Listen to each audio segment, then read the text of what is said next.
is the most unique athlete I've coached to do. Yes, sir! What's going through your mind when you're ready to unleash that jam? Break the rim. We're going to be talking about this kid's highlights all year long. That is head on the rim stuff. RJ. He's going to dominate college basketball. His size, his length. Takes the ball to the basket with authority. Oh, Barrett, sky high! Because of his ability to pass, shoot, and play with the basketball. He's dynamic. He's scary. Playmaking ability and the percentage of the offense that came off of his fingertips, he has star power written all over him. He makes the simple play, and he makes the hard play look simple. I mean, John Morant's the real deal. John Morant can really play. This young man has everything you want in a point guard. Everything you want in a point guard.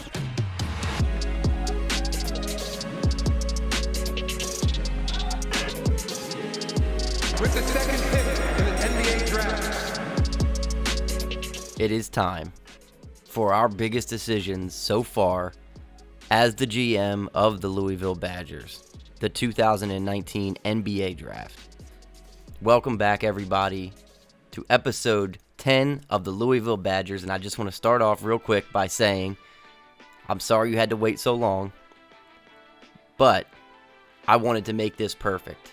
I spent a lot of time on this draft class, and over the past 3 or 4 days, I have spent hours and hours just refining it and getting it perfect. But I'm not going to make you guys wait any longer for this. We're going to hop right into it. Here we go. Welcome to the 2019 NBA draft, and as you guys can see, the New York Knicks are on the clock, okay? As we already know, the consensus number 1 overall pick is Zion Williamson, okay? And it looks to me like the Knicks are about to cash in that lottery ticket right now, okay? Just to give you guys a little bit of a heads up, I have decided that we are going to stick with the number 2 overall pick, okay? We are going to make that our baby right there, okay? That pick is us. We're not trading back. We're not trading up. But just so you guys do know, however, I did field some offers for that 2nd overall pick, you know, as far as moving up, moving back, whatever I might have wanted to do. And, you know, at looking around, I didn't see anything even close to being what I liked or what I was expecting to get, you know, as far as if we wanted to trade backward, if we wanted to trade up. You know, there were some trades that were okay, but none of them involved swapping the actual picks. So that was one of the biggest things for me, is that, you know, when there were good players involved, the teams didn't want to give me their 1st round pick. Also, they either wanted to give me the pick and a bad player, or they wanted to, you know, give me a good player and then not include a pick for the 1st round. So all in all, like I said, we decided we're going to stick with that number 2 pick, and you know, we're going to have a tough choice, but I think that no matter where we go with that number 2 overall pick, it's going to be the right choice, right? There's no wrong answer when you've got the number 2 overall pick, because there's just so much talent on the board at that point still. Anyway, the Knicks' decision is in. They've given it to the commissioner, and let's see what they do, and they go with Zion. No surprises there, so it's already starting off exactly the way we expected it.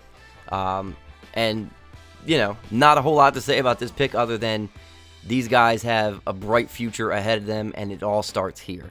You know, they've got max spots available, you know, for free agency, and now they've got Zion Williamson on top of that. Williamson showed his rebounding prowess by pulling down 12.3 boards per game at Duke, best in the nation. All right, we know he did a lot more than that. But let's move forward. We are now on the clock, and here it goes. We got 18 trade offers. Let's at least take a quick peek. Yeah, man, not a whole lot here. Gobert. Yeah, I mean, a lot of this was exactly what I was talking about before. You know, when I offered it up in the trade finder, you see there, like Devin Booker and TJ Warren, like that's a good offer.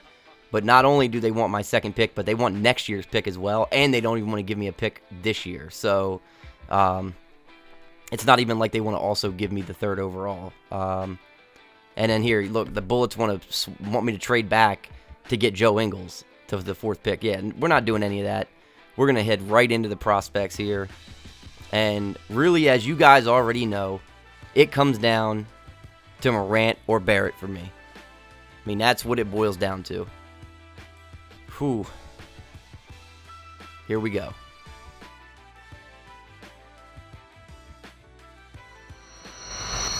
We are going with Ja Morant, okay? That decision for me is based on a lot of things. Not just my own personal preference, but also you guys' feedback. So much awesome feedback, by the way, from all of you guys. But I will say this much. There was just an overwhelming want from all of you guys for me to pick up Ja Morant in this draft. So many of you guys had nothing but amazing things to say about Morant, and really, who wouldn't have amazing things to say about a guy like that? And like I said, there's no wrong pick here, I don't think, especially when you're talking about picking between Ja Morant and RJ Barrett. But for the long term of this team, I mean, this guy's ceiling is just ridiculous. I really think that he'll flourish with this team. He's got a starting job right off the bat. Monty Morris, step aside, okay? Because Ja Morant is in town, all right? So that's our pick, guys. That's our boy. Ja Morant, alongside Jaren Jackson Jr., will be the face of the Louisville Badgers for years to come, okay? No matter what happens from here on out, we are going to live and die with Ja Morant as our floor general, okay? There's not many guys that you can look at and say, you know what, I feel comfortable with this guy being the future of our franchise. Ja Morant is easily one of those guys. I mean, just the overall potential that this guy possesses. I mean, I can't say enough. I can't say enough. I'm not even going to keep on talking about it because you guys already know, okay? You guys already know all this. So we're going to move on, okay? We got the Phoenix Suns coming up next, and I am pretty interested to see what they do, and they go with RJ Barrett. All right, so look at that. We got their guy, all right? We know that Phoenix wanted Ja Morant more than anything in the world. Okay, they even tried to offer us Devin Booker and TJ Warren for that pick. But they were willing to give up Devin Booker, who's been the face of that team, just to trade up to get that Ja Morant pick. But you can't go wrong here with RJ Barrett. I mean, they can throw him at the 3. You know what I mean? When Devin Booker's in the game, they can put him at the 2 whenever Devin Booker's on the bench. So they have a lot of options here. But we're going to move on here now. So now we move on to the 4th overall pick with the Vancouver Bullets, who haven't even played a game yet in the NBA. Who is going to be the face of their franchise moving forward? Because this rookie is really going to be big for them. I mean, this is going to be the draw. This is what's going to draw the crowds in for them. This is the guy that's going to get everybody excited. And they go with Cam Reddish. And I can't argue that pick at number 4 at all. Not one bit. You know, some draft boards had him sliding down a little bit, but how can you argue that pick when you know that all these new Vancouver Bullets fans, this guy is a well-known figure in the NBA community already for the simple fact that he played on an amazing Duke team alongside of arguably 2 of the best players in the country. And, you know, he was right there as a facilitator for both of those guys a lot of the time. So how can you argue that pick there for the Bullets? Next up, we got the Atlanta Hawks. They go with Romeo Langford, 5th overall. So this might be one of the bigger stretches here. But as far as upside goes, this guy, he's got it. Led the nation in scoring last year at Indiana. We know he can score, but we're about to find out if he can do anything else at the NBA level. I think he can. I have faith that a guy like Romeo Langford and his pedigree, I think that he can do it. Now we got the Boston Celtics on the clock. This will be an interesting one. Deandre Hunter. All right, so no surprises. I don't think there's been a whole lot of that surprised me so far in this draft. I got to say, I mean, Langford, that's a little bit of a stretch, but I think he was at least a lottery pick easily. But DeAndre Hunter, this doesn't surprise me one bit. The only thing that surprises me more is that he probably didn't go a little higher, maybe 4th or 5th. The Hawks again. So let's see what they got in him. Bobby Sanders. So there we go. Our first #add player is off the board. The point guard of the future for the Atlanta Hawks, Bobby Sanders. Now we know that they don't have Trae Young in our world. Remember, Trae Young's on the Orlando Magic. So this pick here makes sense for them. All right, now we got the Utah Jazz up, 8th pick overall, and who are they going to go with? It's going to be Nasir Little out of North Carolina. All right, so not a bad pick at all there. Not a bad pick at all. He's an awesome player, especially, you know, I would say a consensus top 10 pick. Thabo Cephalosha in the twilight of his career. I don't think Little could have been drafted into a better situation. I agree because I think that he's going to probably be plugged in immediately to be a starter.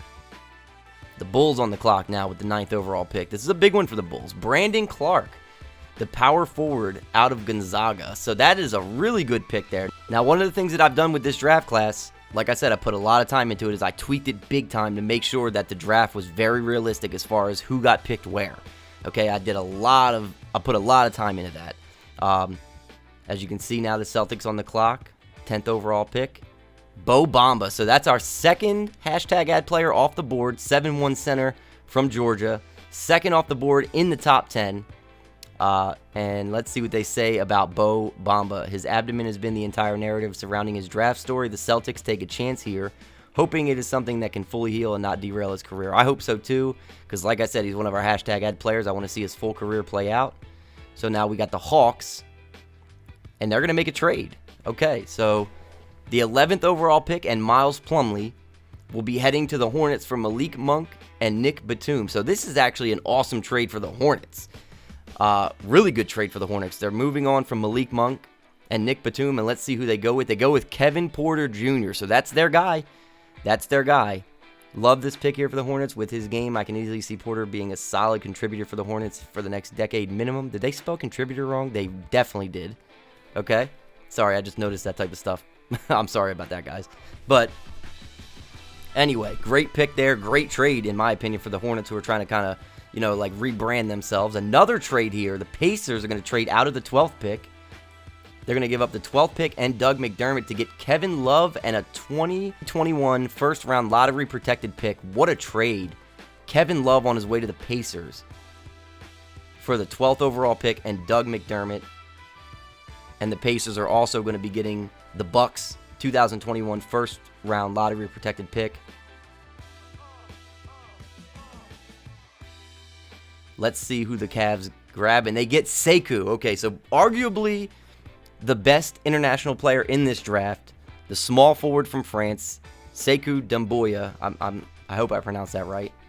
But I've watched some highlights of this guy, and he's really good. He's really, really good. Led all small forwards at the draft combine with 17 reps in the bench press. All right, so now we've got the San Antonio Spurs on the clock. This is a high pick for them. Very, very good team already. They go with Rui. Okay. I'll be honest with you, man. This is probably the best scenario for him. He is one of the most coachable players in college basketball, probably with one of the higher ceilings in college basketball, and him going onto a team that's already established and being able to be coached by Greg Popovich.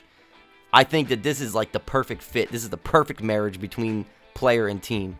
All right, so now the Hornets on the clock again with the 14th overall pick, trying to reinvent themselves, and they go with O'Shea Brissett.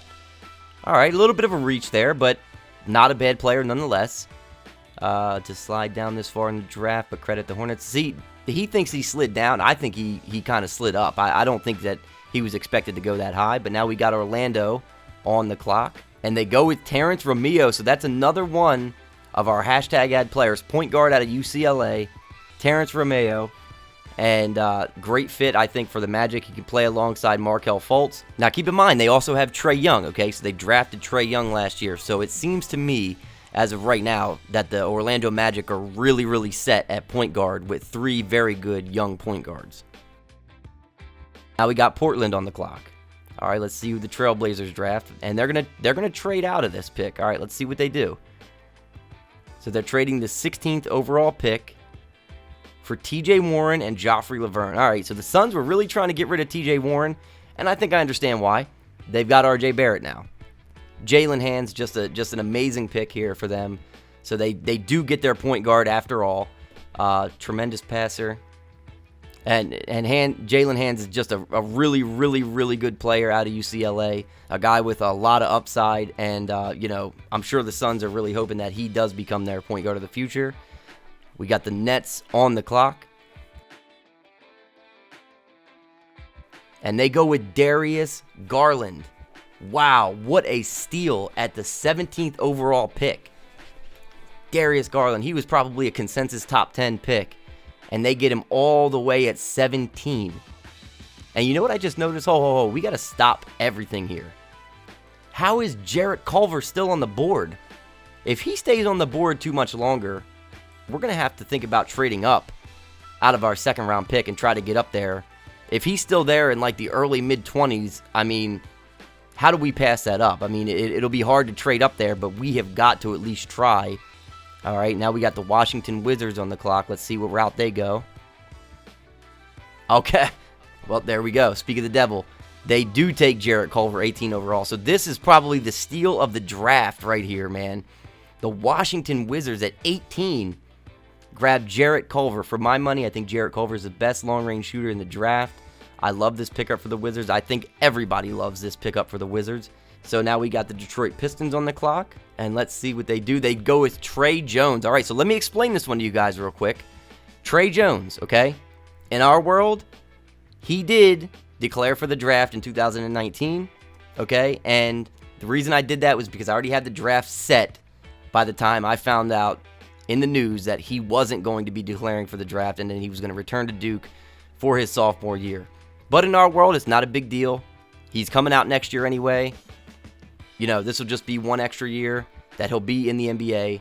And he'll be playing behind Mike Conley in Detroit, because keep in mind, Detroit now has Mike Conley.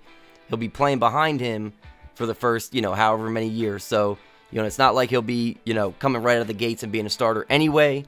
He'll be able to learn behind Mike Conley, and that'll hopefully help him out a lot. But now we got the Miami Heat on the clock, and they go with Jackson Hayes. So a lot of the guys that I thought were going to be top 10 guys, or at least lottery picks, are kind of slipping a little bit here.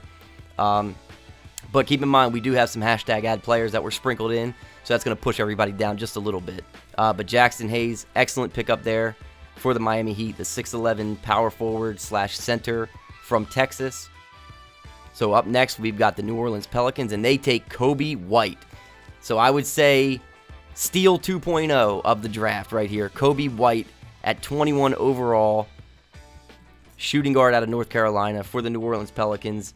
And on a team that's probably not going to have Anthony Davis, I think that's an awesome, awesome pickup for them, because he's a high-energy guy. He's going to draw fans into the arenas for them. And, like I said, without Davis, they're going to need that.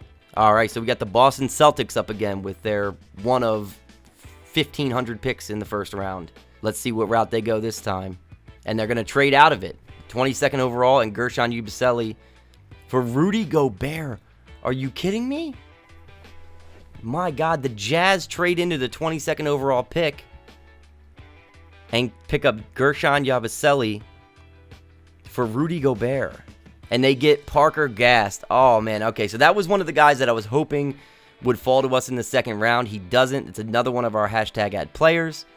UCLA's coach called Gast the most coachable player he had ever coached. And now we've got the Lakers up. And they go with Horatio Harvey. So back-to-back hashtag ad players. And Harvey was a guy who, in my heart, I kind of thought he would slip to me as well. But I didn't think he would. I knew he wouldn't. I knew we'd have to try to trade up to get Horatio Harvey. But this is a good pick for the Lakers. He's an amazing athlete. He's a shooter. Vertical of 43 inches, as you see there. Best in class. He's going to be amazing for them, and they need that big time on that team. Boston Celtics, once again, 24th overall pick here. And they go with P.J. Washington. Okay, out of Kentucky. Power forward out of Kentucky. Very, very good pickup there. One of the players that I was kind of higher on in the draft, honestly. Really like P.J. Washington. I watched a lot of him in Kentucky this season because I thought they had a really good team. And he's a really, really good player. Now, let's stop it right here, okay? I want to stop this right here because I want to explain something to you guys, all right? Some of you guys pointed out that the Celtics should not have had one of these two picks. I forget which one it was. It was either 22 or 24 because it was supposed to be the Minnesota Timberwolves pick, okay? In light of the fact that we had some of the hashtag ad players sprinkled into the first round, what I did was I took one player, okay, and I've already got that player picked out and set aside, and I allocated that player to the Minnesota Timberwolves. And I'll let you guys know right now, since this Celtics pick is here, and this was supposed to be I think the T-Wolves pick, I'll let you guys know that that player was Bruno Fernando, okay? So I looked at all the NBA mock drafts. I gathered as much information as I could, and I came to the conclusion that Bruno Fernando would have been right in this ballpark right here, like in the early to mid-20s, and I allocated him for the T-Wolves. And it makes sense for the simple fact that, like I said, we do have those extra players that are going in the first round with our hashtag add players. So set him aside. T-Wolves have him. Everything works out. And so, like I said, he's set aside. He's allocated for the T-Wolves. Let's move on. Brooklyn Nets on the clock again. They've already got Darius Garland. Let's see what they do here at 25 overall. Daniel Gafford. Okay, another excellent pick based on team need here for them. This is a perfect pick. Now, I'm just noticing that there's some pretty good players still on the board. Let's see if we can't make a quick trade here. So after looking around, we're going to try to see what the Sixers want for the 30th overall pick in the first round, and then the 38th overall pick, I think 5th or 6th in the second round. Let's see here. All right, so the two trades that look appealing to me are Mo Wagner and a second round pick, swap best with the Mavericks, and DJ Wilson and a 2021 second round pick for both of those picks. I think DJ Wilson might be the one I want to trade away. So let's take a look at this real quick. DJ Wilson and a 2021 second round unprotected draft pick for the 30th overall pick, the 38th overall pick, and then a second round unprotected in 2020. I think we're going to do that. All right, so we got the Bucks on the clock here. Let's see what route they go. There's still some really good players. And Bol, my goodness. You want to talk about some steals in this draft. Another one. 26th overall. Bol joins Giannis Antetokounmpo. And man, that's just a perfect fit. That is a perfect fit. They need a center. Brook Lopez likely on his way out. Perfect fit. Such high upside. OKC is now on the clock. Let's see what they do. Frank Fullwood. All right, so that is our hashtag add player shooting guard out of Kansas. Very, very good build. 6'4", 175. Very heavily recruited by Kansas. Fullwood went on to have a successful collegiate career. He now finds himself a first-round pick. Very, very nice. I hope that whoever's hashtag add player that was is proud of that. All right, so we get the Spurs on the clock for their second pick in the first round. And they go with Jonte Porter. Okay, so this is a guy who would have been drafted much higher had he not injured his ACL or whatever it was. But yeah, I mean, very, very good pick here again for the Spurs. I think that they can really turn him around, get him over that injury, and make him into a great center in the NBA. Got the Celtics on the clock again, 29th overall, and they might go with Keldon Johnson here. No, they go with E.J. Montgomery. 29 overall, they go with E.J. Montgomery, and we are 30th. Did I miss something? I don't think Keldon Johnson's off the board yet. Oh, you guys, this is awesome. This is awesome. We are on the clock, and you already know what time it is. There we go. He was still on the board with the 30th pick. This was a guy that in some mock drafts was expected to go between like the 10th and 15th pick. Small forward / shooting guard out of Kentucky. 30th overall, 6'6", 211 pounds. Whenever Johnson attacks an opposing defender, his moves have the confidence of someone who has practiced the same move 1,000 times. Highly polished player. That's exciting. That is really, really exciting. We've got Ja Morant and Keldon Johnson. What an amazing, amazing start to this draft. I couldn't be any happier with this so far. And now we got the Cavs on the clock again. And they go with Simi Shitu from Vanderbilt, power forward. So remember, they went with Sekou, the international small forward, in the earlier in the round. And now they go with Simi Shitu, the power forward, later in the round. Another very, very good pickup. I think this is right around kind of where he was expected to go, maybe even in the second round. And now look who it is. The Golden State Warriors with the last pick in the first round. Is it just me, or is it not like obvious that they're probably going to find some sort of diamond in the rough here? Let's see who they go with. Quentin Grimes. And you know what? If one guy was going to be the diamond in the rough, it would be this dude right here.